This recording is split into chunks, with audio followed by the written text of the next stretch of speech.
In this exercise, we will learn the eyedropper tool. The eyedropper tool basically is used to pick a sample color in an image, and we can save that color in Photoshop. Okay, let's see how that tool works. If I move my arrow on the tools bar, we can find the eyedropper tool. Here I can select it, or we can press I on the keyboard to select this tool. Okay, let's select this tool and click anywhere on the image. We can see I have picked this color, and we can pick any color in the image by clicking on it.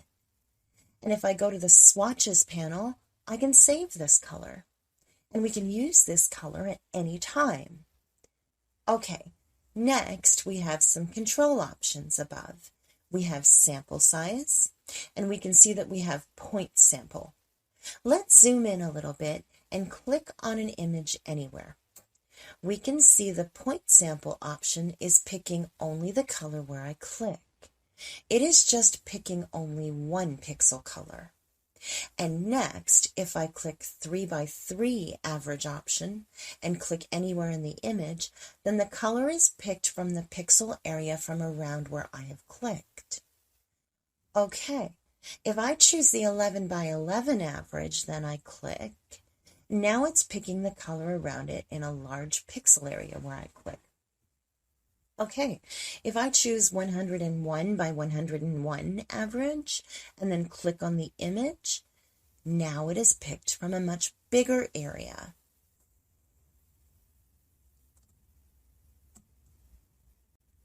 Okay, next we have the sample option, and we have current layer option. If we have layers below this layer, we can pick the color on that below layer. Okay, next we have the all layers option. By choosing this option, we can pick a color from any layer. And next, we have all layer no adjustment option. If we choose this option and pick a color from any adjustment layer, then we can't pick a color from the adjustment layer. For example, if I add some color on this image by using adjustment, hue, and saturation and choose any color, then when I try to pick any color from this adjustment, I am unable to pick the color from this adjustment layer. Okay, next we have the shown sampling ring option. If I click here and press it, we can see it is showing us a ring, and the upper side of the ring is our current color that we click. And below the ring is the previous color that we picked. Okay, now I want to show how we can pick color from outside of Photoshop. Okay, let's make the Photoshop window small to pick a color from outside. I have selected the Pick Color tool, and if you left click and press it and drag the mouse, then we can pick and color. Something like that. And after you choose the color, just release it.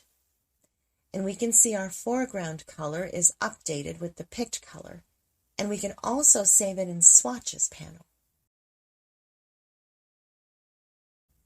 Okay, in the next exercise, we will learn the Color Sampler tool.